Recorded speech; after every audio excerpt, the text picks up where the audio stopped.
Hey folks, welcome back one and all, and today we're going to continue to work on the evaluation of limits, so let's get started. First off, what we've got is we've got some properties of limits, and these are things that you can kind of take down and also probably figure out. So this is assuming that we've got the two situations here where we've got, for some limit as x approaches c of a function, we get a limit L, and as x approaches c on a different function, it's approaching M.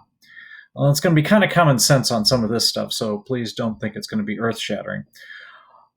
If you evaluate the sum of the two functions, then the limit is going to be the sum of the two limits. Same sort of thing for if you find the difference between the two functions, then it's going to be the difference of the two limits. Shockingly, when you take the product of the two functions, it's going to be the product of the two limits. And if you multiply one of the functions by a constant, guess what? You're going to get the limit times a constant. And then finally, you can also do division of limits. Also, bearing in mind that no, you can't have your limit m be equal to 0, because you can't divide by 0 because, well, the Earth would end or something like that. So what I would like to do is at this point, we're going to first talk about evaluating limits when we're not doing things using a graphing calculator or a graph. So we're going to do it through substitution. And what I'm going to do on this is I'm going to evaluate this. And I'm actually going to switch formats here to a slightly different looking one. Here you go, same sort of thing. And always the first thing that we want to do on this, whenever we're going to try and evaluate some limit, is we want to use direct substitution. So I'll do this and I'll just recreate the function and say, well, my function is x squared plus 3 times x plus 4. And I'm going to put that all over x plus 1. Now, that's really easy because I can say, oh, wait, 2 squared is 4, 3 times 2 is 6, and 6 plus 4 is going to get me 14. And I'm just looking at 14 thirds. Ta-da! Nice, easy, straightforward, not anything to sweat about. When possible, we always just want to substitute the value in, even if the function looks like something that I'm going to show in a second, which are our special cases. You still will almost always take the extra second to plug it in. And, well, if you can get the answer that way, why would you do anything fancy? Okay, well, let's say we have other situations, and we're going to switch to those now. Okay, come on, waiting for it to load, and technology is wonderful except when it's not. Okay, here we go. This is called the dividing out technique, and when this is used is, well, if I try and do my direct substitution straight away, you can see that when I substitute -3 into the denominator, I get 0 in the denominator, and I'm hoping everybody recognizes straight away that's generally a bad thing. When you substitute it into the numerator, guess what? I also get a bad thing. I end up with 0 over 0, which is called the indeterminate form, which it pretty much means I got to do a lot more work. And so that's what I'm going to do here is some more work. Now, one of the things you can do whenever possible, if you get 0 over 0, is you're going to say, well, what can I do to manipulate the function so I can make it a function that I can evaluate? In this case, I can look at this and I can say, not going to work out so well. So what I'm going to do is I'm going to factor the expression and divide out any common factors. So in this case, I can factor my numerator to be x minus 2, x plus 2, and then I can cancel the x plus 3's, and guess what? I'm left with x minus 2. And then I can substitute that -3 in, which is going to be -3 minus 2, which is -5. And I got my answer. No great shakes there. So if you can't do direct substitution, that's kind of the first thing you try and do. What about something like this? This is going to be kind of ugly, and again, I'm going to switch formats here. So I'm going to go into this one where I've got it pre-prepared. And people are just going to freak out about this one because it's a fraction on a fraction, and that's going to cause people issue. But again, I'm going to start off by trying to do my direct substitution straight away. 2 goes in here, 2 goes in there, and I end up with 1/4 minus 1/4, which is 0 in the numerator, and 2 minus 2, which is, again, 0 in the denominator, which once again is bad. So what I can do instead is I knew I'm going to have to do some sort of work. And my first step is always going to be this.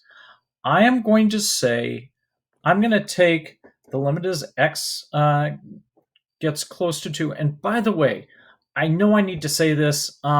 Some of your teachers may not have emphasized it. Actually taking the second to write this down means that AP will not mark it wrong.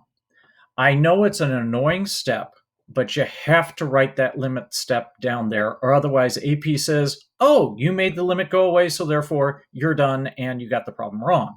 On any sort of free response, if they're doing something with limits, you need to make sure you keep the limit running through there continuously. Now, I'm not going to change the value of the function. I'm just going to rewrite it a little bit because I'm dividing by x minus 2. I'm just going to say, treat it as though I'm multiplying by 1 over x minus 2. Doesn't really change the value of the function at all, but what it does do is it makes it much, much nicer to look at. And I also added some big parentheses here so I can do a little work. Now, if I gave you something that looked like this, I'm truly hoping that most of you, when you look at that, are like, okay, maybe I don't figure out what to do straight away, but I'm adding together two fractions. And I remember in 6th grade, anytime you added together two fractions, you had to get the common denominator. So that's what I'm going to do here. I'm going to get a common denominator, so I'm going to multiply this side by 4 over 4, and I'm going to multiply this side through by x plus 2 over x plus 2. Still good, huh? All right, and I'm going to leave the first part of this alone and say, okay, limit as x approaches 2 of 1 over x minus 2. And I'm now looking at my expression as 4 minus the quantity x plus 2 all over 4 times x plus 2. Now, once again, I'm going to call timeout, and I'm going to say this here, never expand it out. Don't waste your time. I cannot remember ever having it be valuable in any manner, shape, or form to expand it. So just leave it alone. You're done, finished. Don't worry about it. Let me get back to the problem here, and I'm looking at the limit as x approaches 2 of 1 over x minus 2. And I'm going to distribute that so I end up with, when I distribute this negative, I'm going to end up with, this is going to get me minus 2 here, and that's going to be a minus x there. So I'm looking at minus x plus 2. Okay. All over 4 times x plus 2.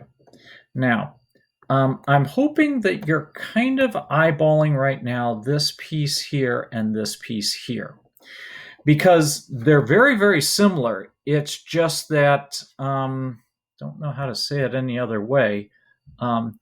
This and this are opposites of each other, and this are opposites of each other.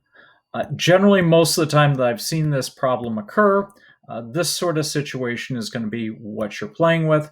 So what happens is I can actually end up canceling this with that because they have the same values. It's just that this top one is -1 times that. So if I factored out a -1, I would end up with x minus 2, so I could straight up cancel it.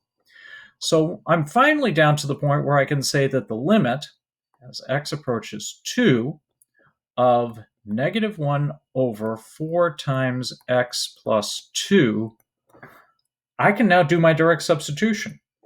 So I'm going to plug 2 in here, and I'm going to get -1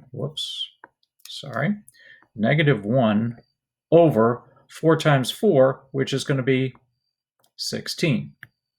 Got my answer. Cool. All right, let's see, what else can we throw in here? Oh, there's one more type. Something that involves this conjugate. Now, something with a square root is generally going to be where this is going to come from. Sometimes it's in the numerator, sometimes it's in the denominator. But we run into the same problem where we try and do our direct substitution, and once again, I get 0 over 0, which is bad. So we need to do something else to it first. And what that will be I need to clear out something, and I do that by multiplying through by the square root of t plus 3 and the square root of t plus 3. Now, you might recognize these two things as being absolutely identical in every manner, shape, or form, except that one is positive and one is negative.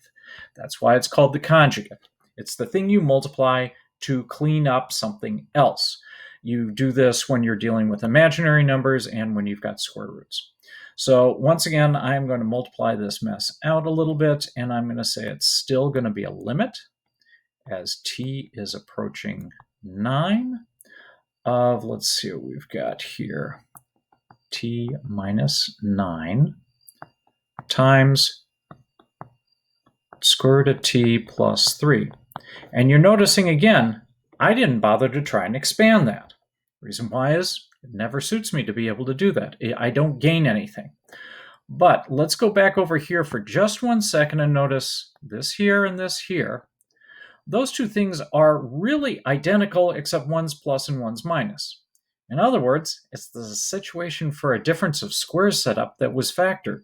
So all I'm going to do is I'm going to square my square root of t, so I get t minus 9. Because when I FOIL that mess out, that's what I'm going to get. And once again, I can just cancel the t minus 9 with the t minus 9, and I'm ready to do my evaluation. So I'm looking at the limit as t approaches 9 of the square root of t plus 3. Okay, and what do? Oh, I just substitute in, and I'm going to be looking at the square root of 9 plus 3, which last time I checked is just going to get me 3 plus 3, which is going to get me 6. And there's my answer there. Okay on that, folks? Hopefully that wasn't too incredibly painful. So let's take a second, and I just want to make sure that I've thoroughly covered everything here. Okay, patience, and yep, we did that. Yep, we did that. Okay, time for you to get to work on a little bit of practice, and I will look forward to seeing you in class, all right?